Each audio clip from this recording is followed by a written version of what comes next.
Hi, welcome to our channel where we share the most intriguing stories.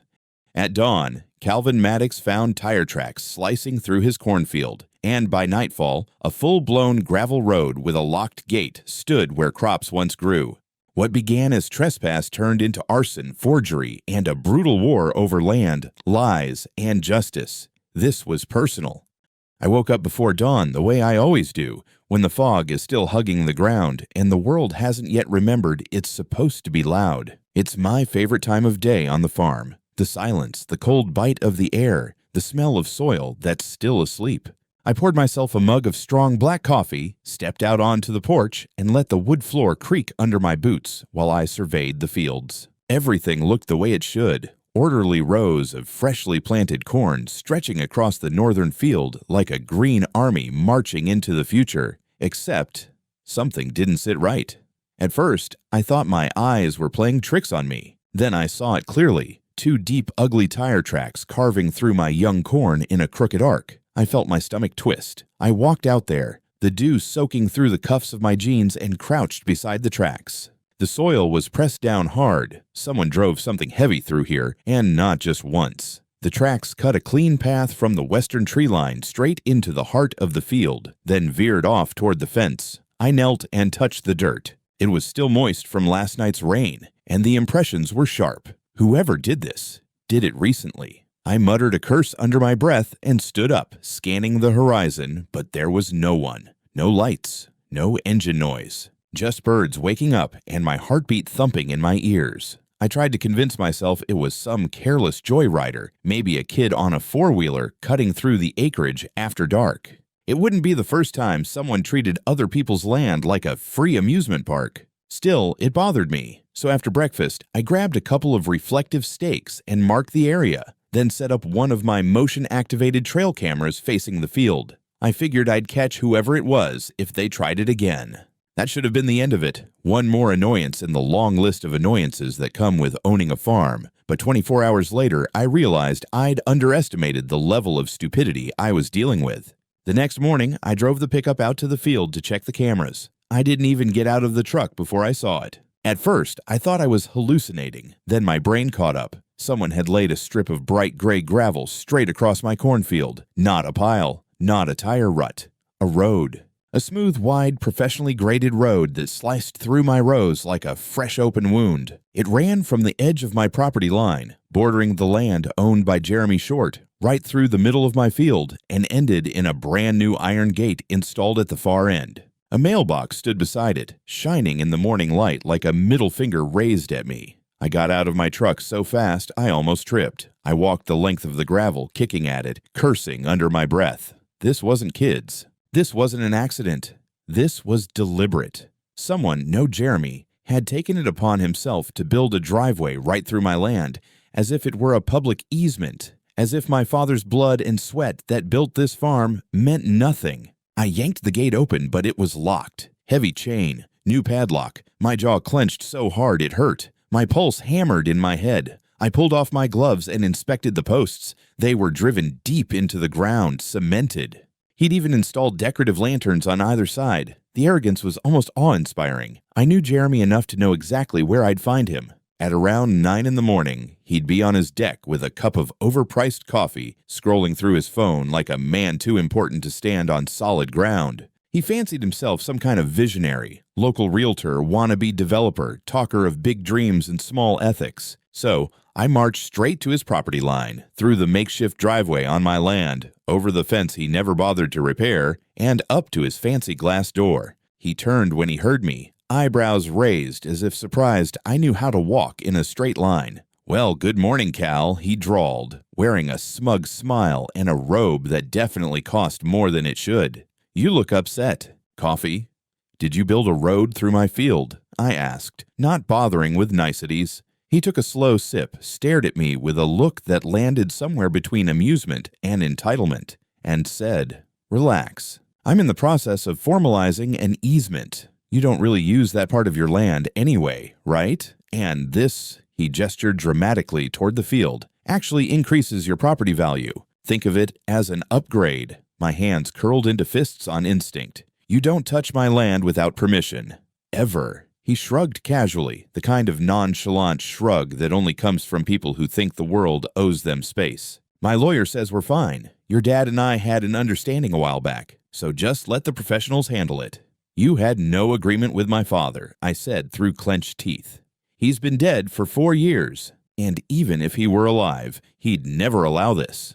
Jeremy blinked, feigned sympathy, then gave me that practiced realtor smile. Well, memories can be tricky, but anyway, it's already done, so we'll work out the paperwork.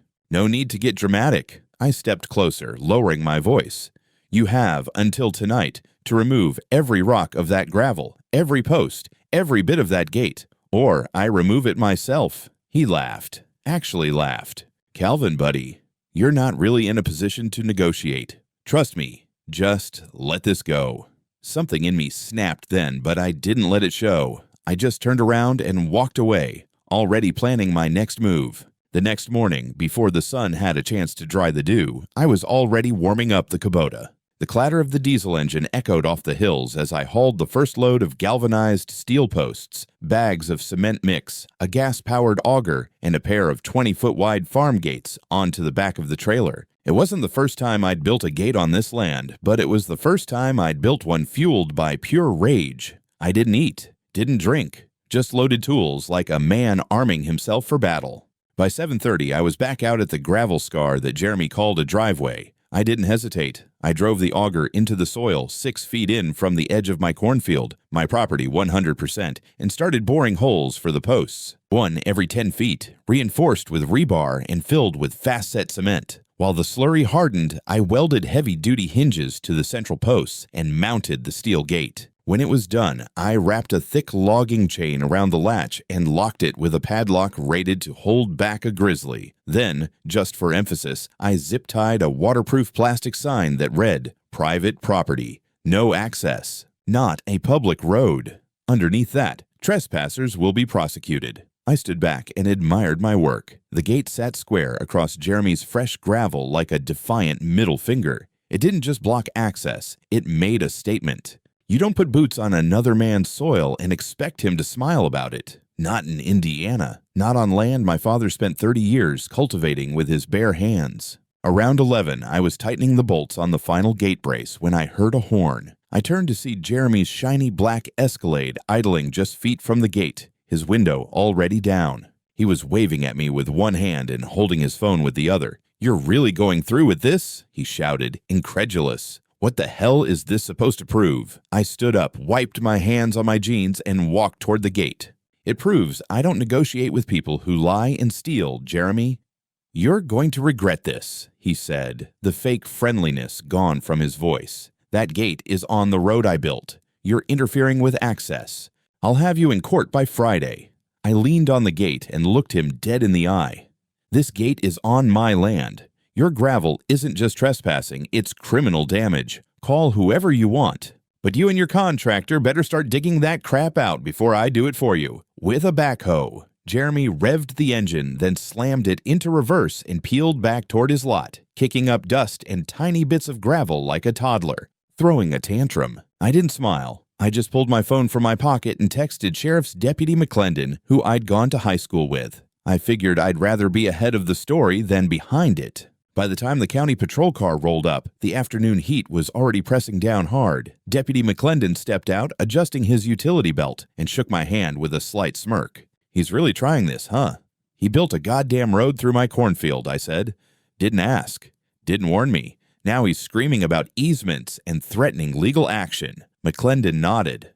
"Mind if I take a look?" I showed him everything. Original deed, digital parcel maps from the county GIS website, GPS markers from the survey I had done when my father passed, and drone footage from a few months ago that showed the untouched field, pre-gravel. He studied the maps, whistled low, and nodded again.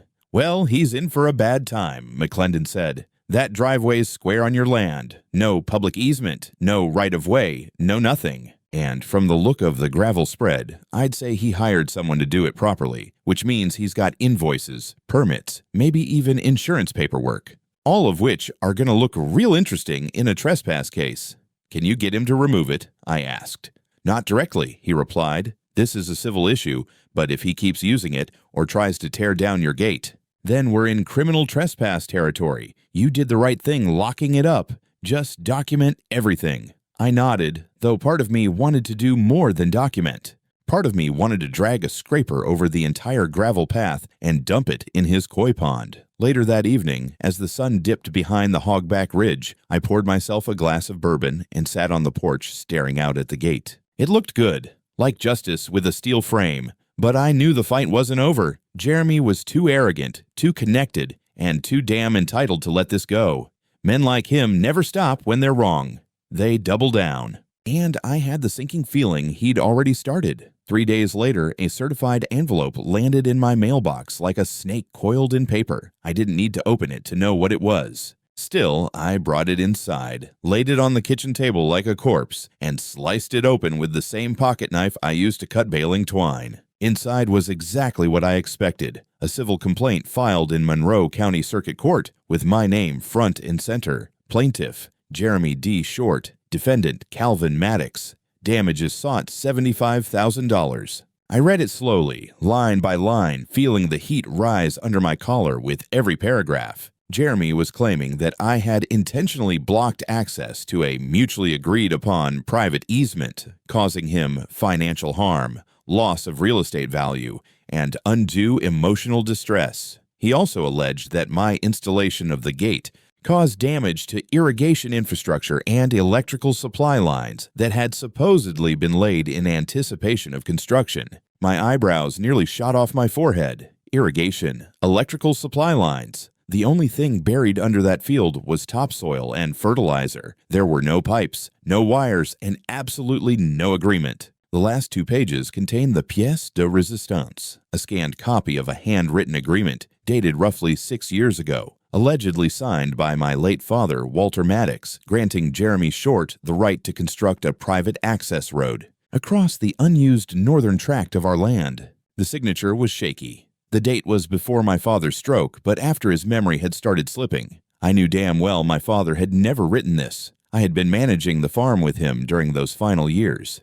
He could barely sign checks by that point, let alone enter into land deals with smug salesmen. I picked up the phone and called my lawyer, Jenna Price. She answered on the first ring.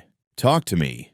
"I just got a lawsuit dropped on my porch like a dead possum," I said. "He's claiming I damaged underground lines and blocked a pre-agreed easement. And, get this, he's submitted a handwritten document with my father's signature on it." Silence. "Fax me everything," Jenna said. "Right now. And don't touch anything out there. Don't move the gate. Don't dig up dirt. Don't give them an inch." Within the hour, she called back, voice tight and deliberate. "That signature, it's a copy-paste job. Someone scanned your dad's name from another document. The handwriting around it doesn't match. And that paper's dated wrong. The parcel description doesn't match the format used in that year's survey system. This whole thing reeks. Can we kill it?" "Not yet. We need proof. I want a licensed land surveyor on site this week. And I'm bringing in a forensic document analyst. If they fake this, I'll make them eat it in front of a judge." While Jenna went on offense, I went on recon. I drove out to the site again, walked the full length of the gravel path, photographing everything. I noted there were no irrigation lines, no junction boxes, no stakes, not even a power pole near the new gate. Just raw, disrespectful arrogance packed down with limestone. On the way back, I passed Jeremy's property and saw a crew unloading landscaping material he was getting ready to sell. He must have assumed that road would boost his property value, make it look like his estate had private gated access from the county highway. His plan was clear now: build first, sue later, and hope I'd be too slow or too poor to fight back. The next day, Jenna's forensic surveyor, a wiry man named Dale, arrived with a laptop, a laser rangefinder, and a quiet contempt for bullshit. He spent 5 hours cross-referencing historical plat maps, GPS overlays, and soil composition readings. By dusk, he had a full report. "This road was built between 72 and 96 hours ago," Dale said, not looking up from his screen. "No permits pulled, no soil surveys filed, no utility dig notices. Whoever did this didn't just overstep, they did it in secret. Can you prove it?" "Oh, I'll prove it," he said, snapping his laptop shut. "And I'll certify it in court. You'll want this." Jenna smiled when I handed her Dale's report. We just got our first nail for his coffin. But Jeremy wasn't done digging. That night, I got a call from Jenna. County clerk says someone pulled an archival plat map showing your northern field as a pass-through corridor in a proposed 1983 development plan. Never happened, I said. I know, but they filed it in court today as supporting evidence. Problem is, the map has a seal, county seal, supposedly from '83, but I've never seen that version of the seal. And neither has my paralegal. You think it's a fake? I think we're dealing with a man who forges history like it's real estate brochures. We're going to the registrar's office in person. I hung up and stared out the window into the Indiana dusk. I'd fought weather, pests, broken equipment, and the IRS. But I'd never fought a man who thought your land is mine if I say it out loud enough times. Jeremy wasn't just trespassing anymore. He was rewriting reality. And if that was his game, I was about to flip the damn board. The fire started as a smell. That's how most farm disasters announce themselves, not with an explosion or a scream, but with a faint shift in the air. I woke up in the middle of the night, heart hammering before my brain caught up, the instinct that kept me alive in the service suddenly screaming that something was wrong. I sat up, sniffed the air, and caught it. Smoke, not wood stove smoke, not fireplace smoke, sharp, chemical, burned plastic mixed with dry straw. My blood ran cold. I threw on my boots and bolted out the front door. The night was black and still, but the sky above the old barn glowed a sickening orange. Flames licked through the sideboards, crackling like 1,000 snapping bones. My breath caught in my throat. I sprinted across the yard, shouting curses no one could hear over the roar. The heat hit me like an open oven. Sparks flew in my face.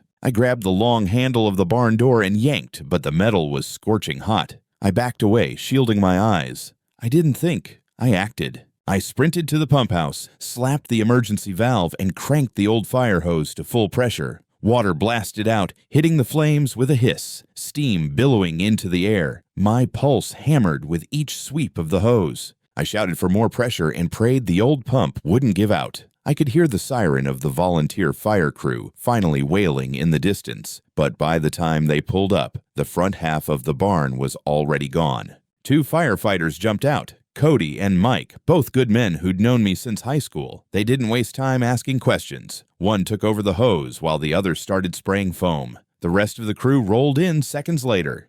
We fought the blaze like soldiers in a losing battle, but we still saved what we could. The eastern wall held, though barely. By the time the fire died, the air reeked of charred hay, melted plastic, and defeat. Cody walked over, helmet tucked under his arm, face streaked with soot. "Cal, I'm sorry, man. We got here as fast as we could." "I know." I rasped, coughing. My throat burned. My eyes stung. "What the hell happened?" He glanced at the blackened ground. "Looks like someone used accelerant. There's a residue here. See?" He pointed at a dark, oily patch near the barn door. This wasn't a lightning strike or faulty wiring. Someone wanted this to burn fast. I stiffened. "You're telling me this was intentional?"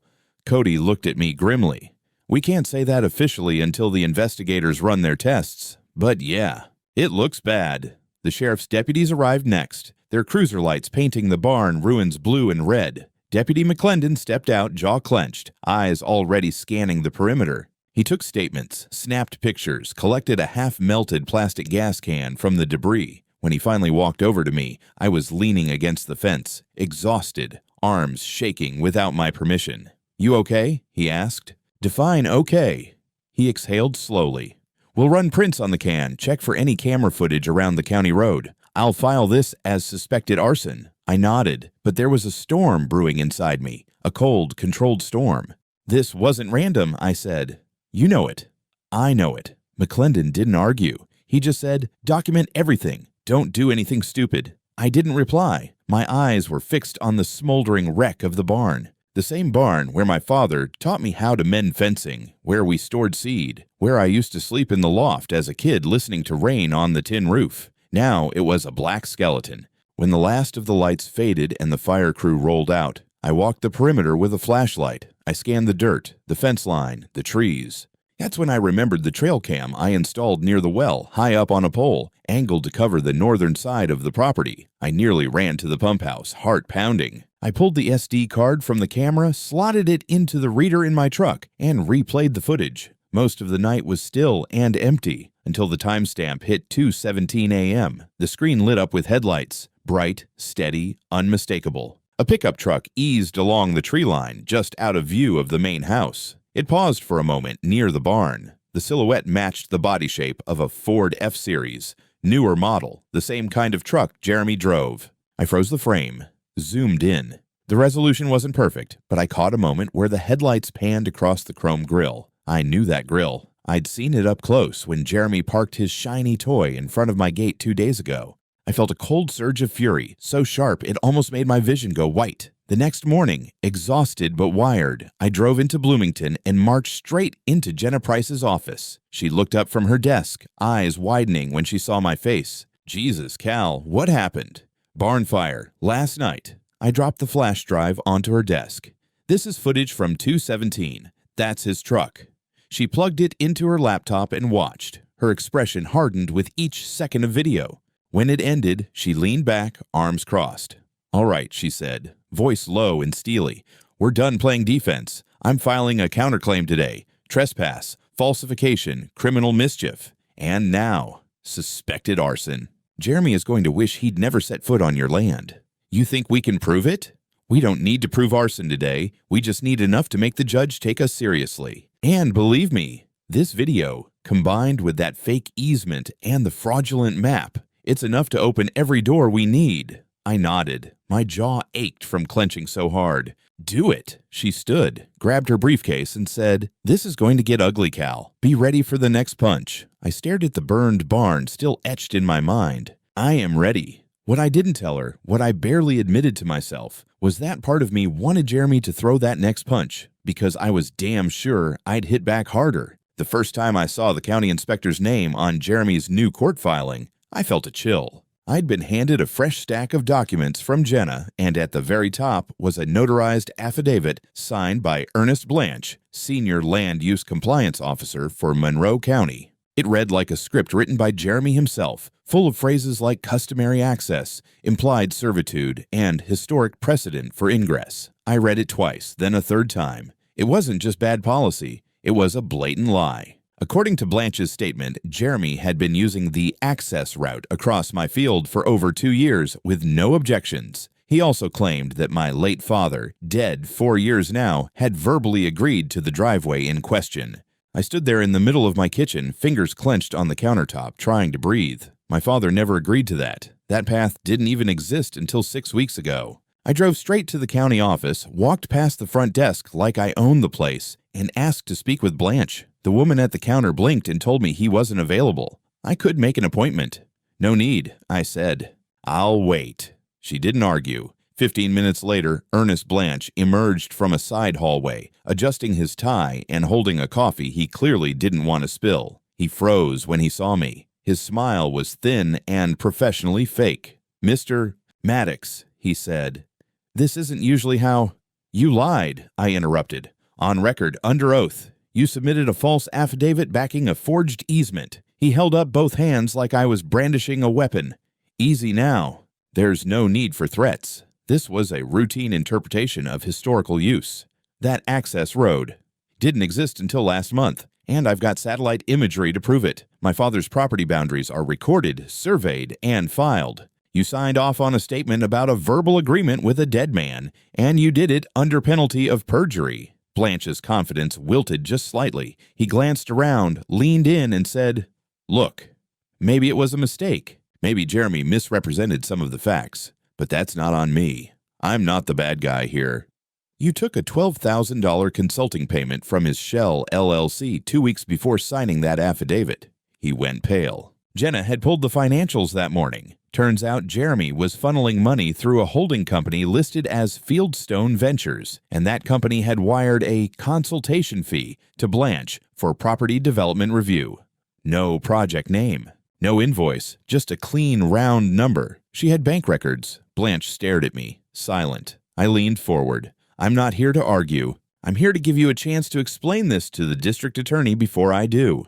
He sputtered something about needing to talk to his lawyer. I left him standing there and texted Jenna. Within 20 minutes, she had drafted a formal ethics complaint and forwarded the financial evidence to the county prosecutor's office. That night, I met her at her office, where she was printing a motion to formally challenge the validity of the submitted servitude. She handed me a copy with a tired but triumphant smile. "We're flipping the whole damn table," she said. "You think it'll hold?" "Oh, it'll do more than hold. If the judge sees even half of this, Jeremy's screwed." I sat down, staring at the motion. It laid out everything: the false affidavit, the forged map, the video footage, and the financial trail. And now we had a potential government co-conspirator.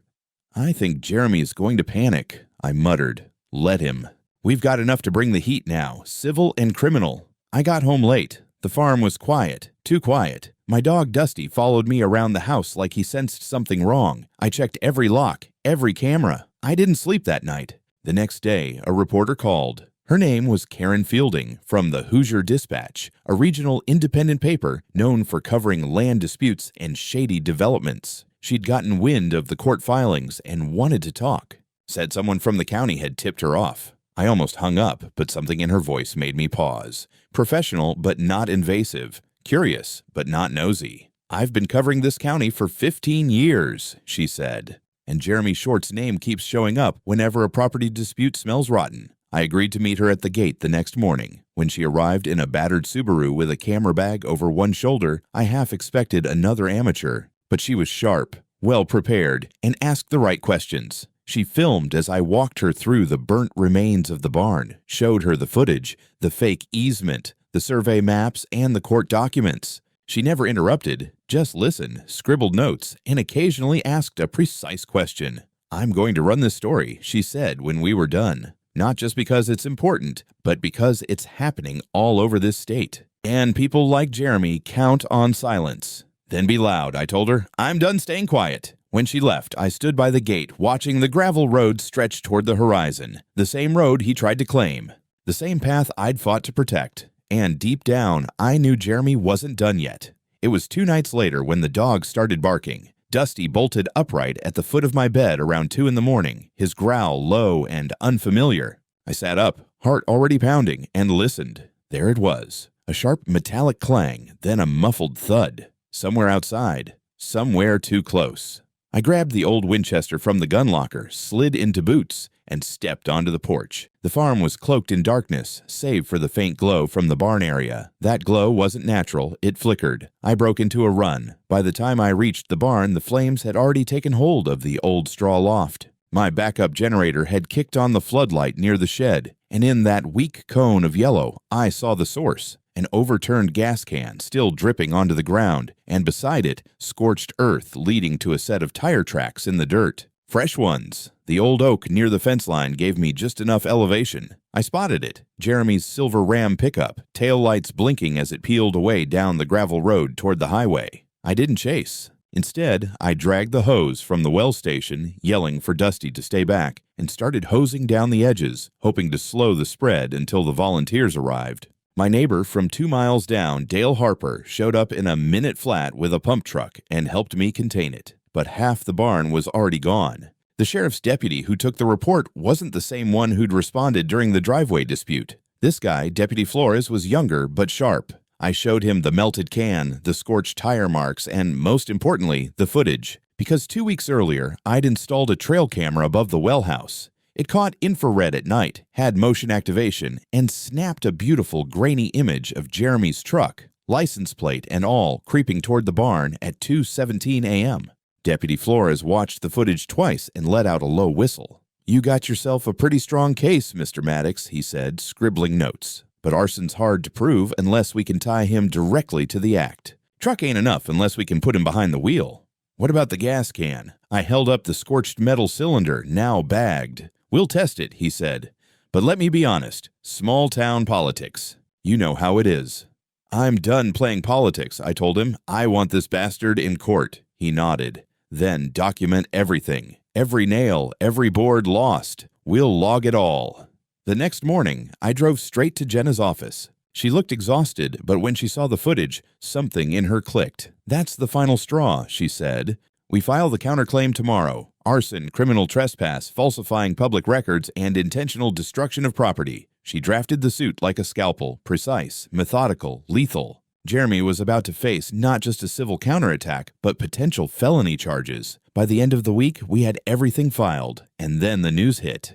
Karen Fielding's article dropped online Saturday morning, front page of the Hoosier Dispatch with a bold title, Land Theft, Lies, and Fire, The Maddox Farm War. It spread fast. Local Facebook groups, regional news feeds, even a few YouTube breakdowns from property law bloggers. Karen didn't hold back. She quoted everything. The forged easement, the driveway intrusion, the bribed inspector, the fire. She even included a short video clip from my interview, me standing at the burned-out barn holding a twisted piece of iron like a war relic. And people listened. They commented, emailed, offered help.